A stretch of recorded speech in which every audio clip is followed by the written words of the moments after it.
Shalom Bapak Ibu, puji Tuhan kita boleh bangun pagi semua karena anugerah Tuhan. Kita bersyukur atas kesempatan hidup yang diberikan buat kita hari ini karena kita boleh diberi izin oleh Tuhan untuk boleh bangun pagi. Mari kita sebelum membaca dan merenungkan firman Tuhan, kita berdoa. Terima kasih Bapak Surgawi buat hari yang indah ini Tuhan. Kami sungguh bersyukur buat hari yang baru, bahwa Engkau masih memberikan kami kesempatan hidup, nafas hidup untuk kami beraktivitas. Biarlah kami awali hidup kami dengan bangun untuk membaca dan merenungkan firman-Mu, mengerti kehendak-Mu dalam hidup kami, supaya kami menjadi pelaku firman. Nama-Mu dimuliakan. Pimpin dan sertai kami Bapa. Roh Kudus pimpin dan memberkati, menolong kami. Memberikan kami hikmat pengetahuan untuk mengerti maksud kehendak-Mu Bapa. Dalam nama Tuhan Yesus Kristus, haleluya, amin. Bapak Ibu, kita akan membaca di dalam 1 Tesalonika pasalnya yang kelima ayat 23 mulai. Semoga Allah damai sejahtera menguduskan kamu seluruhnya, dan semoga roh, jiwa, dan tubuhmu terpelihara sempurna dengan tak bercacat pada kedatangan Yesus Kristus Tuhan kita. Ia yang memanggil kamu adalah setia. Ia juga akan menggenapinya. Saudara-saudara, doakanlah kami, sampaikanlah salam kami kepada semua saudara dengan cium yang kudus. Demi nama Tuhan, aku meminta dengan sangat kepadamu, supaya surat ini dibacakan kepada semua saudara-saudara. Kasih karunia Yesus Kristus Tuhan kita menyertai kamu. Puji Tuhan. Bapak Ibu yang dikasihi Tuhan, kita sudah membaca satu perikop dari nasihat-nasihat Rasul Paulus di ayat terakhir ini. Dikatakan bahwa semoga Allah damai sejahtera menguduskan kamu seluruhnya, dan semoga roh, jiwa, dan tubuhmu terpelihara sempurna dengan tak bercacat pada kedatangan Yesus. Luar biasa Bapak Ibu. Inilah yang menjadi nasihat, harapan dari seorang Rasul, hamba Tuhan yang setia, mengharapkan jemaatnya atau kepada semua orang percaya untuk hidup di dalam kekudusan. Apa yang dimintakan? Nasihatnya, ada damai sejahtera di dalam hidup kita orang percaya. Sumbernya dari mana? Dari Allah kita. Mari kita baca Roma 15 ayat 33. Allah sumber damai sejahtera menyertai kamu sekalian. Ini dia. Dari mana sumbernya damai sejahtera? Dari Allah. Amin. Ada orang berpikir dia akan damai, dia sejahtera dari kebutuhan yang fana itu, dengan harta melimpah, dengan kekayaannya, lalu dia sejahtera. Itu hal-hal yang sementara Bapak Ibu. Bukan berarti kita tidak mau atau tidak butuh, tetapi di firman Tuhan katakan Allah sumbernya damai sejahtera menyertai kamu sekalian. Alangkah indahnya selama kita masih hidup, kita diberkati dengan kehidupan yang bersumber daripada Allah. Mengandalkan Allah di dalam hidup kita. Dengan apa yang Tuhan titipkan kepada kita, diberkati dengan makan minum, kekayaan, jabatan, kehormatan, sumbernya daripada Allah. Ini dia.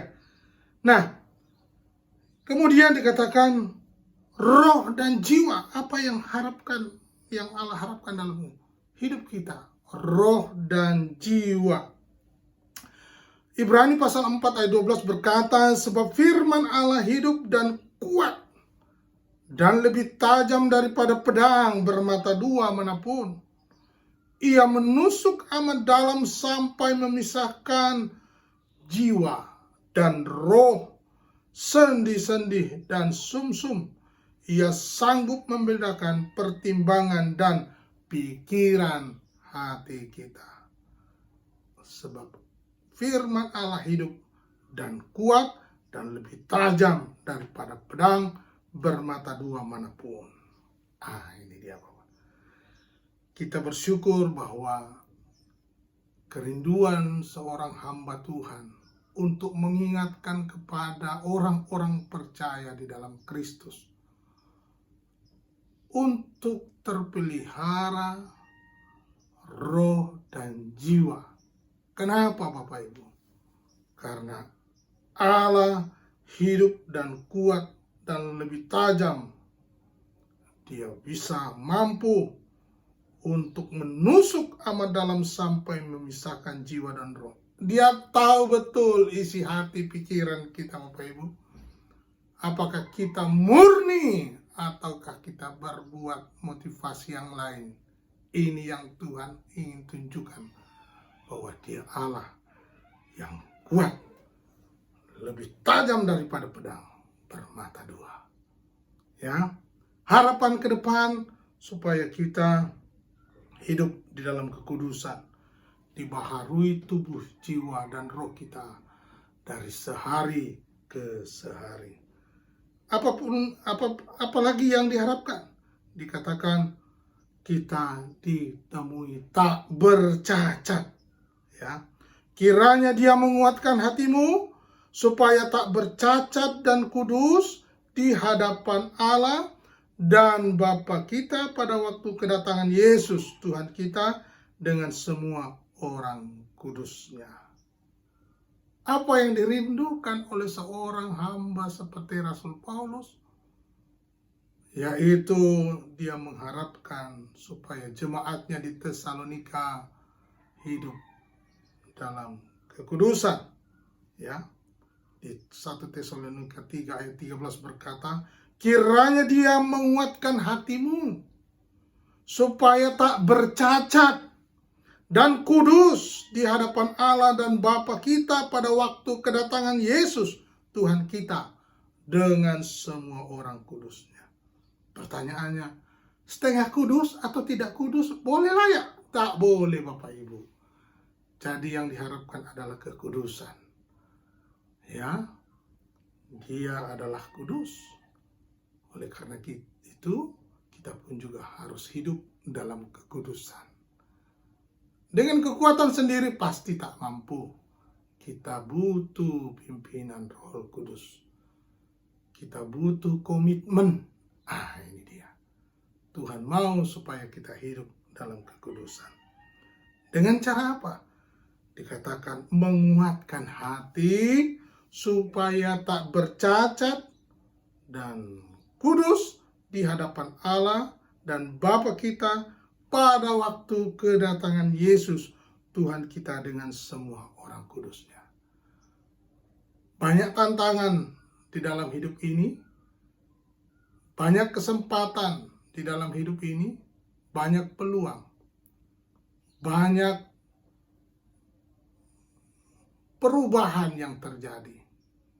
Tetapi kita sebagai orang percaya, Tuhan mau supaya di dalam banyak perubahan hidup ini, di dalam banyak tantangan hidup ini, Tuhan mau kita harus tetap kuatkan hati. Amin Bapak Ibu. Biarlah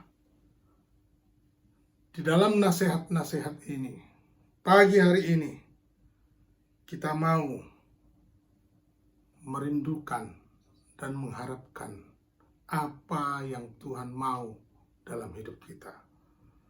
Sebab siapakah pengharapan kami atau sukacita kami atau mahkota kemegahan kami di hadapan Yesus Tuhan kita pada waktu kedatangannya kalau bukan kamu? Wah, sangat dirindukan ketika kita membawa jiwa baru di hadapan Tuhan dan kita di hadapannya. Ya, satu jiwa sangat berharga di mata Tuhan. beribu-ribu malaikat bersorak-sorak luar biasa. Mari, selagi masih ada kesempatan, mari kita cari jiwa.